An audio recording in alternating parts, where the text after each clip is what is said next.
Coal mining. India में coal mining की एक अपनी अलग ही हिस्ट्री रही है। कोल माइंस में से जो कोयला निकाला जाता है उसके कारण ही पॉसिबल हो पाता है कि आपके घरों तक बिजली पहुंचती है। कोल माइंस में अगर मैं काम की बात करूं तो इसमें लाखों वर्कर्स काम करते हैं अलग अलग पोस्ट पे। लेकिन क्या आपने भी कभी सोचा है कि कोल माइनिंग में, इस फील्ड में मैं अपना एक कैरियर बना सकता हूं? तो इसका जवाब है हाँ, बिल्कुल। अगर आप कोल माइंस में की फील्ड में या माइनिंग की फील्ड में अब अगर आप एक सोच रहे हैं कि मैं एक अच्छा कैरियर बनाऊं, या फिर अगर आपका एक सपना है कि मैं एक बहुत ही अच्छे पब्लिक सेक्टर कंपनी में काम करूं, तो यह आपके लिए सबसे बेस्ट कैरियर ऑप्शन हो सकता है। अब अगर मैं कैरियर ऑप्शन की बात करूं इसमें, तो कोल इंडिया लिमिटेड जो कि एक महारत्न कंपनी है, और इसमें हर साल रिक्रूटमेंट होता है अलग अलग पोस्ट के लिए। अगर आपने माइनिंग से बीटेक किया हुआ है तो इसमें हर साल एग्जीक्यूटिव पोस्ट के लिए गेट के थ्रू रिक्रूटमेंट होता है। अगर आपने डिप्लोमा किया है माइनिंग से तो इसमें कहीं ना कहीं आपका अलग अलग कोल इंडिया की सब्सिडरीज के द्वारा समय समय पर माइनिंग सरदार ओवरमैन की वैकेंसीज निकाली जाती हैं। तो अगर आप माइनिंग फील्ड को अपना कैरियर बनाना चाहते हैं, और यह वीडियो आज उनके लिए भी बहुत ज्यादा इंपॉर्टेंट है जो गेट की प्रिपरेशन कर रहे हैं, कोल इंडिया को एक सपना लेकर चल रहे हैं, तो उनको अगर मोटिवेशन चाहिए तो इस वीडियो में आपको मोटिवेशन जरूर मिलेगा। हेलो गाइस, मेरा नाम है देवेंद्र सिंह तोमर और माइनिंग ज्ञान की यूट्यूब चैनल पे आप सभी का एक बार फिर से स्वागत है।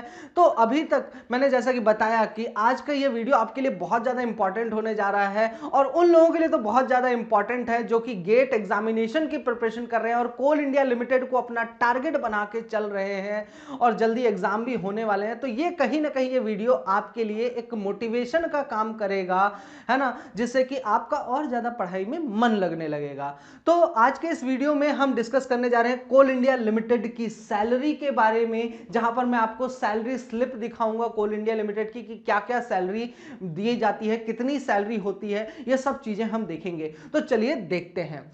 तो सबसे पहले तो आप देखिए ये सैलरी स्लिप दिया हुआ है कोल इंडिया लिमिटेड का बेसिकली, ठीक है, एग्जीक्यूटिव पोस्ट की ये सैलरी स्लिप है। अब यहां पे सैलरी स्लिप में अगर आप देखेंगे तो अर्निंग्स का एक स्लॉट बना हुआ है, एक डिडक्शंस का और एक फॉर्म 16 का समरी। तो अर्निंग्स की अगर मैं बात करूं तो यहां पे आपका कहां कहां पे किस चीज के लिए कितना पैसा दिया जाता है वो बताया गया है। इस सेक्शन में डिडक्शन वाले सेक्शन में आपका यह बताया गया है कि कहां कहां पे आपके पैसे काटे भी जाएंगे, ठीक है ना। और फॉर्म 16 में आपका बेसिकली एक समरी होता है कि पूरे साल का कि आपको कितना पैसा दिया गया, कितना टैक्स कट हुआ, वो समरी टाइप का रहता है। तो सबसे पहले बात करते हैं अर्निंग्स की। अर्निंग्स की अगर मैं बात करूं तो अर्निंग्स में सबसे पहले दिया जाता है आपका बेसिक पे होता है एक, है ना। अब ये बेसिक पे कोल इंडिया के द्वारा एग्जीक्यूटिव्स को कितना दिया जाता है, 61,800 रुपीज, ये आपका बेसिक पेमेंट होता है। इसके साथ ही आपका नेक्स्ट जो दिया जाता है अर्निंग में वो होता है आईडीए। आईडीए क्या होता है? आईडीए का मतलब होता है industrial dearness allowances. Industrial dearness allowances का एक परसेंटेज होता है बेसिक पे का, उतना ही आपको पे किया जाता है। इसका पे करने का मेन मकसद क्या होता है? जो आपकी बेसिक पे सैलरी होती है वो हर 10 साल में जनरली आपका दिया जाता है कि भाई इतना बेसिक सैलरी आपका होने जा रहा है। अब ये जो बेसिक सैलरी होती है बेसिकली आपका, जैसे अभी 2017 में दिया गया था बेसिक सैलरी कितनी होगी, ठीक है, अब वो एक सैलरी फिक्स कर दी गई। लेकिन जैसे जैसे समय आगे बढ़ता जाता है तो खर्चे भी बढ़ते जाते हैं, खर्चे इन द सेंस कि महंगाई भी बढ़ती जाती है। अब महंगाई बढ़ेगी तो आपकी सैलरी अगर लिमिटेड रख देगा तो कहीं ना कहीं फिर आपको उस महंगाई के साथ कोप अप करने में दिक्कत जाएगा, है ना। तो इसीलिए आपका डियरनेस अलाउंस दिया जाता है। यह सीपीआई के द्वारा हर 3 महीने में दिया जाता है कि इतना परसेंटेज आपकी बेसिक सैलरी का डियरनेस अलाउंस होगा। इसे बेसिकली महंगाई भत्ता भी कहा जाता है, क्वार्टरली बेसिस पे इसे कैलकुलेट किया जाता है। अब अभी का जो रेट चल रहा है वो दिया जा रहा है कितना बेसिक पे का, 47.7%। जो भी आपकी बेसिक सैलरी है उसका 47.7% आपका डियरनेस अलाउंस होता है। तो यहां पे डियरनेस अलाउंस कितना दिया जा रहा है आपका 29,478.6 रुपए आपका डियरनेस अलाउंस है। इसके बाद एलटीसी और एलटीसीसी अलाउंसेस आपके दिए जाते हैं। ये अलाउंसेस ऐसे होते हैं कि अगर आप कहीं घूमने वगैरह जा रहे हो या आपका जो खर्चा है ट्रैवल अलाउंस होता है बेसिकली ये है ना, छुट्टी वगैरह लेके जब आप ट्रैवलिंग करते हो तो उसका भी खर्चा कोल इंडिया उठाता है भाई साहब, जहां पे आपका 3,090 रुपए आपको हर महीने दिया जाता है। इसके साथ ही आपका आता है ड्राइवर अलाउंस, मतलब अगर आपने ड्राइवर रखा है तो उसका भी खर्चा टेंशन मत लो कोल इंडिया ही उठाएगा, तो उसका भी आपका दिया जाता है हर महीने। कम है लेकिन ठीक है, 2,472 रुपए आपका दिया जा रहा है। इसके साथ ही आपको जो ड्रेस दी जाती है उसका भी अलावेंस है, जो आपका ड्रेस होगा कोल इंडिया में उसका भी अलावेंस दिया जाता है कि भाई ड्रेस के लिए आपका 4,326 रुपए दिया जाएगा। इसके साथ ही अगर आप उस ड्रेस को धुलवाते हो तो उसका भी लॉन्ड्री और वॉशिंग का भी अलावेंस कोल इंडिया देता है, जिसमें कि 1,854 रुपए सिर्फ कपड़े धोने का दिया है। ठीक है, इसके साथ ही आपका एक और अलावेंस है कोल इंडस्ट्री अलावेंस। मतलब कि कोल इंडस्ट्री अलावेंस का मेन मतलब यह होता है कि अगर आप कोल इंडिया में जॉब करते हो तो जैसा कि आप सभी जानते हो कि कोल माइंस वाले जो एरियाज होते हैं बहुत ही आपके रूरल एरियाज में फंसते हैं, ठीक है, जहां पर रहना थोड़ा सा कठिन होता है। तो इसके लिए कोल इंडिया आपका बोलता है कि भाई आप ऐसी जगह पे हमारे लिए काम कर रहे हो तो जनरल सी बात है हम आपको कुछ ना कुछ तो देंगे ही। तो इसके लिए कोल इंडिया के द्वारा 9,888 रुपए दिए जाते हैं। ठीक है, तो ये था आपका अर्निंग्स जो कि टोटल हो जाता है 1,12,908.6 रुपए। इतना सैलरी कोल इंडिया में आपका बनता है। अब आते हैं डिडक्शंस पे, भाई टैक्स भी तो देना पड़ेगा। तो कोल इंडिया में सबसे बेस्ट चीज है, सबसे पहली चीज जो डिडक्शन में दिया जाता है वो है तो CMPF, coal mines provident fund. Coal mines provident fund basically आपका ये क्या होता है कि जैसे ही आपकी जो जॉब है ना, मान लीजिए 30 साल आपने सर्विस दिया कोल इंडिया में या 40 साल, है ना, जो भी आपने सर्विस दिया कोल इंडिया में, उस सर्विस के बाद जब आप रिटायर होंगे कोल इंडिया से तो कोल इंडिया आपको एक अमाउंट देगा। ठीक है, वो अमाउंट कोल इंडिया के द्वारा अभी कट किया जाता है, लगभग 12.5% के आसपास होता है। तो कितना कट किया जा रहा है, हर महीने 10,953 रुपए कट किया जाता है। अब ये वर्क कैसे करता है, यहां पे कोल इंडिया क्या करेगा, जैसे कि आपसे 10,953 रुपए लिए तो कोल इंडिया भी 10,953 रुपए आपका अकाउंट में डालेगा, सीएमपीएफ अकाउंट में डालेगा। तो टोटल आपका इनका समअप हो जाता है, जो भी आएगा इनका समअप होके आएगा। तो हर महीने जितना आपके अकाउंट से कटेगा, आपकी अर्निंग से कटेगा, उतना ही कोल इंडिया भी डालेगा। अब मान लीजिए आपने अपने सर्विस पीरियड में जो है तो 1 करोड़ रुपए अगर आपने अपने एंड से दिया, ठीक है, सीएमपीएफ में आपने कंट्रीब्यूट किया 1 करोड़ रुपए, तो कोल इंडिया भी 1 करोड़ रुपए डालेगा। तो जब आप रिटायर होंगे तो आपको टोटल 2 करोड़ रुपए खड़खड़ा के एकदम से आपके खाते में आ जाएंगे, है ना। एंड इसके साथ ही आते हैं टैक्स पे। अब इनकम टैक्स का क्या सीन होता है कि ये साल में एक बार पेमेंट करना रहता है।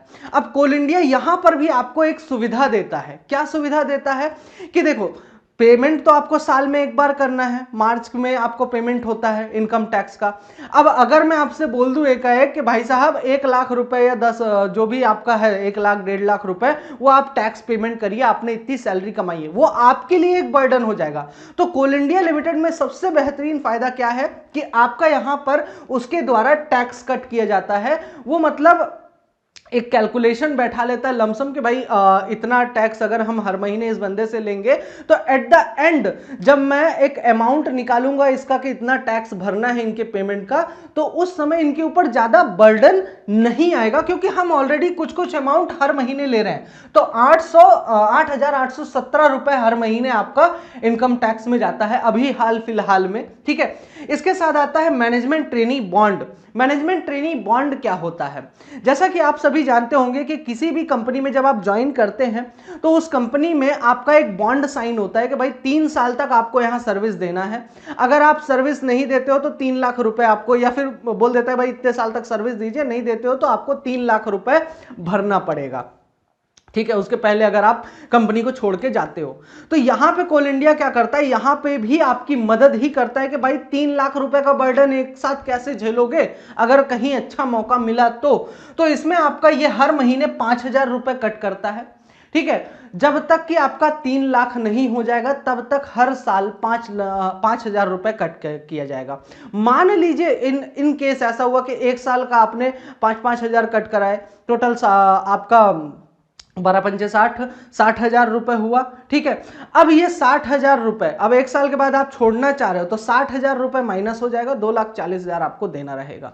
तो ये आपका कोल इंडिया का फंडा होता है यहाँ पे बेसिकली। हाँ, अब ये जो पैसा कट किया जा रहा है ये एट द एंड आपको वापस किया जाएगा, ये आपका पैसा कहीं नहीं जाता है, ये आपको वापस किया जाता है। इसके साथ ही इलेक्ट्रिसिटी चार्जेस का 618 रुपए, नेचुरल कलामिटी मतलब आपका कहीं पर मान लीजिए जैसे कहीं पे नेचुरल कलामिटी आ गई है ना, तो उसके लिए फंड देते हैं हम लोग जनरली एनजीओज वगैरह को, तो उस टाइप से यहां पे कोल इंडिया के द्वारा भी लिया जाता है, 2 रुपए लिया जाता है, ज्यादा चार्ज नहीं करता है। इसके बाद नेक्स्ट आता है सीएमपीएस डिडक्शन। सीएमपीएस डिडक्शन क्या होता है? कोल माइंस पेंशन स्कीम होता है basically. Coal mines pension scheme में आपका क्या होता है कि आपका एक तो हो गया बल्क में जो आप रिटायरमेंट में आपको पैसा मिलेगा वो हो गया, दूसरा हो जाता है आपका हर महीने की पेंशन वो भी दिया जाता है कोल इंडिया के द्वारा, और वो हर रिटायरमेंट के बाद जो हर महीने की पेंशन होती है वो आपका कितना दिया जाता है, कट कर लिया जाता है, यहाँ पे 6,390 रुपए हर महीने कट किया जाता है। और आपका एंड में जब आप रिटायर हो जाएंगे तो हर महीने आपका एक पेंशन आना स्टार्ट हो जाएगा, तो उस चीज के लिए भी आपका कोल इंडिया के द्वारा कुछ अमाउंट कट किया जाता है। फिर आता है डेथ रिलीफ फंड। अगर मान लीजिए किसी का एक्सीडेंट हो गया कोल इंडिया में, ठीक है, तो उसके फैमिली को सपोर्ट करने के लिए भी आपका कोल इंडिया मदद करता है, और वर्करों से भी उसका मतलब एक हेल्प आउट टाइप का होता है कि आपने कहीं पे मदद की है, तो इसका भी एक पूरा फंड चलता है जहां पर वो प्रोवाइड कराता है बल्क में अमाउंट, एक्सीडेंट अगर किसी का हुआ तो 1,100 रुपए हर महीने इसका भी कट होता है। इसके साथ ही कोल इंडिया में अगर आप कहीं पर जॉब करते हैं तो वहां पर आपका एक क्लब बना होता है, उस क्लब में आपका पार्टीज वगैरह ऑर्गेनाइज होते हैं, तो उसके लिए भी कोल इंडिया 400 रुपए हर महीने लेता है, ठीक है, कोई बहुत बड़ा अमाउंट नहीं लेता है, 400 रुपए लेता है। नेक्स्ट आता है CMOAI कंट्रीब्यूशन। बेसिकली ये आपका बेसिकली ये कह सकते हैं कि जितने भी ऑफिसर्स हैं, एग्जीक्यूटिव्स हैं, ठीक है, उन सभी का एक यूनियन है, ठीक है, CMOI, जिसमें कि आपका उसका मेंटेनेंस के लिए, उस यूनियन को मेंटेन रखने के लिए आपका कुछ ना कुछ चार्जेस कट होता है, तो उसका 50 रुपए हर महीने आपका यहां पर कट होता है। नेक्स्ट आ जाता है आपका ये फॉर्म 16 जो कि आपका समरी होता है। ये आपका एनुअल जितना भी इनकम होता है और जितना भी आपका ग्रॉस सैलरी बनता है, जितना भी आपका बैलेंस होता है, डिडक्शंस वगैरह, वो जितना भी आपने टैक्स पे किया वो सारी चीज यहां पे देता है। तो अब बात करते हैं फाइनल सैलरी की कि आखिर फाइनली आपकी सैलरी बनती कितनी है। तो जो सैलरी आपकी बनती है तो टोटल आपका अर्निंग्स हुआ 1,12,908 रुपए, एंड इसके बाद आपका जो डिडक्शंस हुआ है वो हुआ है 33,330 रुपए। जो फाइनल सैलरी आपकी बनती है यहाँ पर ये है 79,578 रुपीस, जो कि आपकी फाइनल सैलरी बनती है, जो कि अपने आप में एक बहुत ही बड़ी सैलरी कहा जा सकता है, ठीक है। तो अगर आज के वीडियो में आज बस इतना ही। अगर वीडियो पसंद आया हो तो लाइक, शेयर और सब्सक्राइब करना मत भूलना। नेक्स्ट वीडियो में हम देखेंगे कि भाई आपका आखिर और क्या क्या सुविधाएं हैं जो कोल इंडिया के द्वारा आपको प्रोवाइड की जाती हैं। तो इस सीरीज में हम 2-3 चीजें देखेंगे जहां पर कोल इंडिया से रिलेटेड हम बातें करेंगे। तो आज के वीडियो में बस इतना ही। Till then all the best and thank you so much.